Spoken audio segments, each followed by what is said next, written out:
আজ উত্তর কলকাতার কাকুরগাছিতে কালীপূজার আনুষ্ঠানিক উদ্বোধন করলেন বিশ্বসেরা অলরাউন্ডার সাকিব আল হাসান।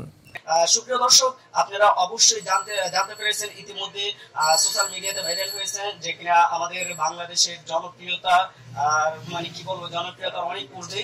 সে হচ্ছে আমাদের আইডল একজন সাকিব আল হাসান, নাকি তিনি নাকি বলে তরুণের আইডল বলা হয় তাকে। তো যাই হোক, তরুণদের আইডল হোক আর সেলিব্রিটি লোক হোক, তিনি একটি কালী পূজার উদ্বোধনী একটা অনুষ্ঠানে গিয়েছিলেন কলকাতায়। তো কলকাতাতে সেই উদ্বোধনী অনুষ্ঠানে গিয়ে একটি মাশাআল্লাহ একটি কি বলবো এটাকে ব্যতিক্রম ধর্মী একটি মনোভাব তৈরি করে ফেলেছেন তার দর্শকদের মধ্যে। তো ইতিমধ্যে কিন্তু আপনারা জানতে পেরেছেন যে কলকাতায় যখনই যাওয়ার উদ্দেশ্যে রওনা হয়েছেন, তিনি হচ্ছে কিন্তু বেনাপুর বর্ডার দিয়ে যাওয়ার ক্রসিং করার সময় এক দর্শক এসে তাকে মানে উদ্দেশ্য করে একটি সেলফি উঠাবে বলে মোবাইল নিয়ে হাতে সে সামনে এগিয়ে যায়। কিন্তু সাকিব আল হাসান রেগে গিয়ে তিনি কি বলেন, রেগে গিয়ে কাস্টমার যে দর্শক ছিল, দর্শকের কাছ থেকে মোবাইলটা হাতে টেনে নিয়ে তিনি মোবাইলটাকে ভেঙে ফেলেন। দেন ভেঙে ফেলার পর সামাজিক যোগাযোগ মাধ্যমে সোশ্যাল মিডিয়ার মাধ্যমে একটি বিতর্কিত মানে বার্তা চলে আসে। তো ইতিমধ্যে আপনারা শুনতে পেরেছেন যে হ্যাশট্যাগ সাকিব আল হাসান বয়কট। তো এইরকম একটি আন্দোলন কিন্তু এখন সোশ্যাল মিডিয়াতে চলতেছে।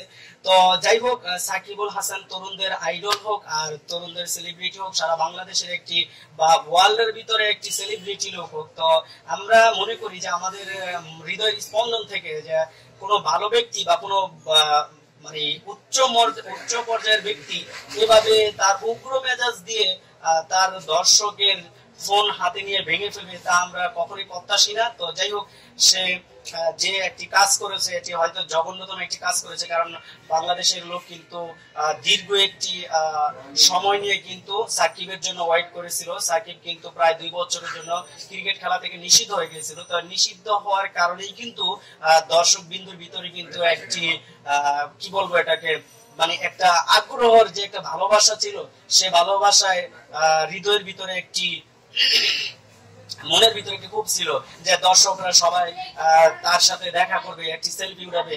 দীর্ঘদিন পর কিন্তু সাকিব আল হাসান আমাদের ক্রিকেট অঙ্গনে তার যে সাজা ছিল সে সাজাকে বাদ দিয়ে দেন, সাজা শেষ হয়ে সে কিন্তু আমাদের ক্রিকেট অঙ্গনে আসছিলেন। তো সেই ক্রিকেট অঙ্গনে আসার শুরু থেকেই কিন্তু সাকিব আল হাসানের যে দর্শকগুলো আছে, তো সেই দর্শকরা কিন্তু ইতিমধ্যে সারা বাংলাদেশে কিন্তু তার প্রতি একটি ভালোবাসার একটি নজিরবিহীন কিন্তু দেখাইতে চাইছিলেন। কিন্তু সাকিব তার বিপরীত যে কাজটি করলেন সেটি হলো যে সে কিনা কলকাতায় কালী পূজার একটি মণ্ডপ উদ্বোধন করতে গিয়েছিলেন। তো সেই মণ্ডপ উদ্বোধন করার শুরুতে সেই বেনাপুর বর্ডার দিয়ে ক্রসিং করে যখনই যাচ্ছিলেন, তখন এক দর্শক এসে তার কাছে একটি সেলফি উঠাইতে আসে। তো সেলফি উঠানোর সাথে সাথে এসে মোবাইলটি হাতে নিয়ে কি করেন, নিশ্চয়ই মোবাইলটি হাতে নিয়ে ভেঙে ফেলেন। তো সুপ্রিয় দর্শক, এর মধ্যে হয়তো বা সোশ্যাল মিডিয়াতে আপনারা দেখতে পেরেছেন যে সাকিব আল হাসান যে কাজটি করেছে সেই কাজটি কিন্তু আসলে এটা গ্রহণযোগ্য নয়, কারণ সাকিব আল হাসান এমন একজন রেসপেক্টেবল ব্যক্তি, যে এত সম্মানীয় একটা ব্যক্তি বা যেটাকে বলা যায় এত আইডল একটি ব্যক্তি, সেই ব্যক্তি যে কিনা এইরকম উগ্র মেজাজের হয়ে দর্শকের মোবাইল হাতে নিয়ে ভেঙে ফেলবে, সে আসলে এটা আমরা কামনা করি না বা এটা আমরা আশা করি না, আমরা আশাবাদী না। তো যাই হোক, বাংলাদেশের জনগণ এটা কোন চোখে নেবে, কোন দৃষ্টিতে নেবে, তো সেটা হয়তো আপনাদের হাতে ছেড়ে দিবেন। ইনশাল্লাহ আপনারা কমেন্ট করবেন, কমেন্ট করে জানিয়ে দিবেন।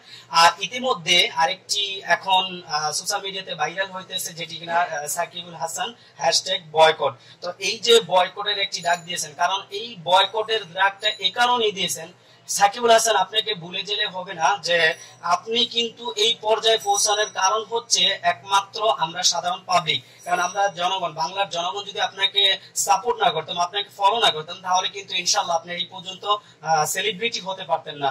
তো যাই হোক, আমরা আপনাকে সেলিব্রিটি করেছি, তো আপনার মাথায় এটা মনে রাখতে হবে যে আপনাকে নামাইতেও কিন্তু আমাদের সময় লাগবে না। কারণ আল্লাহ তো বলছে যে লাদাক না তুমি রহমাতিল্লাহ, বান্দা তুমি আমার রহমত থেকে নড়ে এসো না, যদিও তোমার গুনাহ সমুদ্র কিংবা পাহাড় পরিমাণ হয়ে যায়। তো আপনি হয়তোবা জানি না আল্লাহর রহমত থেকে নড়ে এসে হয়ে গেছেন কিনা, আপনি হয়তোবা সাধারণ এখন যে বিজ্ঞাপনগুলোতে আপনি অ্যাড নিচ্ছেন বা সাধারণ আপনার কি টাকা পয়সা কম হয়ে গেছে কিনা আমি জানি না, তো হয়তো বা আপনি এখন টাকা পয়সার কমের কারণেই মনে হয়তো বা এই ধরনের বিজ্ঞাপনগুলোতে আপনি যাচ্ছেন। কারণ এটা তো আমাদের ধার্মিক ভাবে আমরা বলা যায় যে আল মুসলিম আখুল মুসলিম, আমি আপনি আমার মুসলমান ভাই হিসেবে সেক্ষেত্রে আমি আপনাকে বলতেছি যে আপনি একটি কালী পূজার মণ্ডপ উদ্বোধন করার জন্য আপনি কলকাতায় গেলেন। তো যাই হোক, এটা আপনার ব্যক্তিগত বিষয়, কিন্তু আপনি কারণ আপনি গুনাহ করবেন, আপনি আপনার জাহান্নাম কামাই করবেন, সেটা আমার ব্যক্তিগত বিষয়। এটা আমার ব্যক্তিগত বিষয় না, আপনার ব্যক্তিগত বিষয়। কারণ আল্লাহ রাসূল বলেছেন যে তোমরা বেদুর্মীদের সাথে আহার করবে না, বেদুর্মীর সাথে বন্ধুত্ব করবে না, বেদুর্মীদের সাথে তোমাদের কোনো সম্পর্ক নেই। হ্যাঁ, তবে বেদুর্মী যদি হিন্দু হোক, খ্রিস্টান হোক, বৌদ্ধ হোক, যে কোনো ধর্মেরই হোক না কেন, সে যদি কোনো বিপদে পড়ে তাকে উপকার করার জন্য আমরা এগিয়ে যাব। তো এটা কিন্তু আমাদের ধর্মে আছে। তো সেক্ষেত্রে আপনাকে এটা বলতে চাই যে আপনি কোন ক্ষেত্রে সেখানে গেলেন, তাহলে আপনার এখানে নিশ্চয়ই আমরা ভেবে নিতে পারি যে আপনার এখানে স্বার্থ আছে বিধায় কিন্তু আপনি চলে গেছেন। তো যাই হোক, ইতিমধ্যে হয়তো বা সোশ্যাল মিডিয়াতে আপনারা জানতে পেরেছেন বিভিন্ন আলেম ওলামা বা বিভিন্ন ব্যক্তিবর্গরা কিন্তু এটা নিয়ে বিভিন্ন সময় আলোচনা করতেছে বা করবে।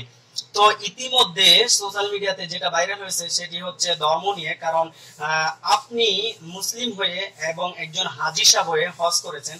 তো হাজী সাহেব হয়ে আপনি হজ করেছেন, তো যাই হোক, আপনি কেন কালী পূজার মণ্ডপ উদ্বোধন করতে গেলেন? তো এই মানে একটা বার্তা নিয়ে মানুষ কিন্তু, বাংলার জনগণ 95% মুসলিম দেশ যেটাকে বলা যায় বাংলাদেশ, তো সেই বাংলাদেশের জনগণ কিন্তু এখন জানতে চায় কেন আপনি এটা গেলেন বা কোন স্বার্থে গেলেন।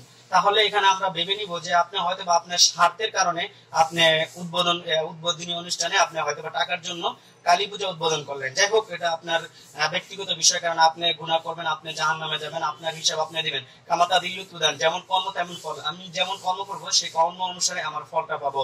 তো যাই হোক, সুপ্রিয় দর্শক, আপনারা হয়তো বা জানি না কোন চোখে তাকে নিবেন। তো আমি আমার দুইটা প্রশ্ন ছাড়বো। তো প্রথমত প্রশ্ন হচ্ছে যে সাকিবুল হাসান যখনই বেনাপোল ক্রসিং করে সে পার হচ্ছিলেন, তখন এক দর্শক যখন ছবি উঠাইতে গিয়েছিলেন, তখন সে কিনা দূরত্ব মেনটেন যে একটি অবস্থা বা দূরত্ব মেনটেনের যে একটি কথাবার্তা সামাজিক যোগাযোগ মাধ্যমে আমরা বা বিভিন্ন সময় ধর্ম মন্ত্রণালয় থেকে, বিভিন্ন সরকারি গভর্নমেন্ট থেকে বা সেনাবাহিনীর তরফ থেকে এখানে বলা হয়েছে যে করোনা ভাইরাসের প্রকোপের কারণে মানুষ একটি আতঙ্কিত হয়ে গেছে।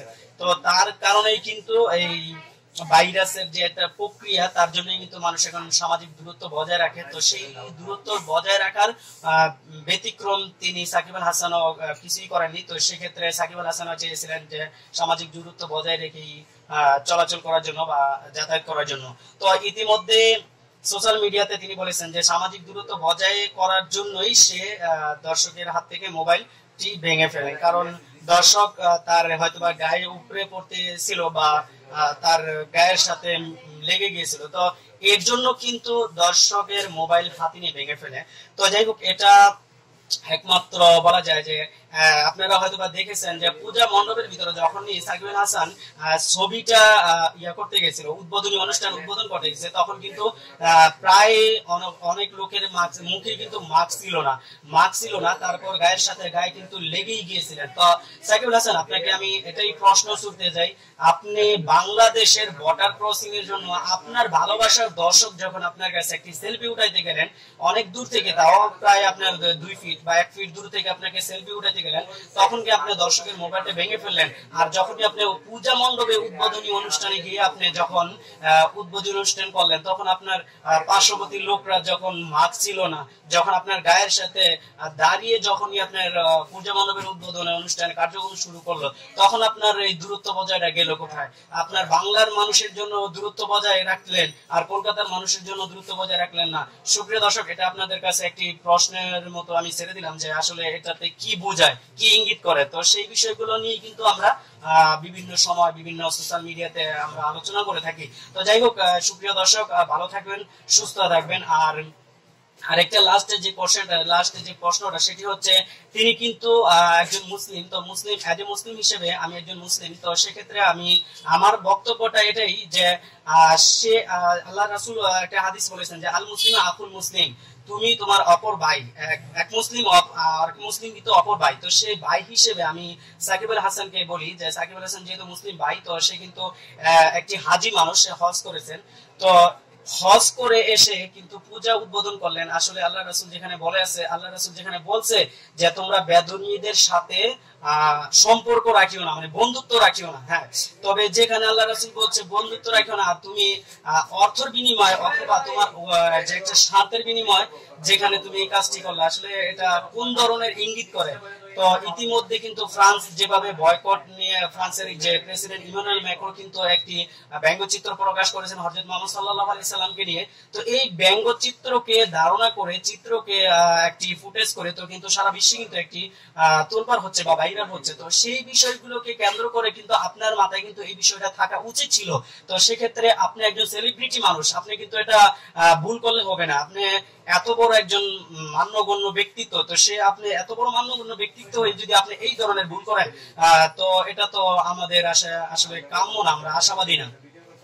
তো সেই আশাবাদী না ক্ষেত্রে আমার একটি যেখানে আমার এই কথাগুলো, সেই কথাগুলো নিয়ে আর কি আমি হয়তো বা আমার যে আবেগটা, সেই আবেগটা আপনাদের কাছে হয়তো সুপ্রিয় দর্শক প্রকাশ করলাম। যাই হোক, সবাই সুস্থ থাকবেন, ভালো থাকবেন, আর আপনাদের মতামত, আপনাদের কমেন্ট ইনশাআল্লাহ ভিডিওর নিচে কমেন্ট করে যাবেন। আর আপনাদের কি মন্তব্য বা কি ইঙ্গিত করে সাকিবুল হাসান এখান থেকে, বা সাকিবুল হাসানের যে আচরণে আপনারা কি বুঝতে পেরেছেন, তো অবশ্যই ইনশাআল্লাহ কমেন্ট করে জানিয়ে দিবেন। তো সুপ্রিয় দর্শক, আসসালামু আলাইকুম ওয়া রাহমাতুল্লাহি ওয়া বারাকাতুহু।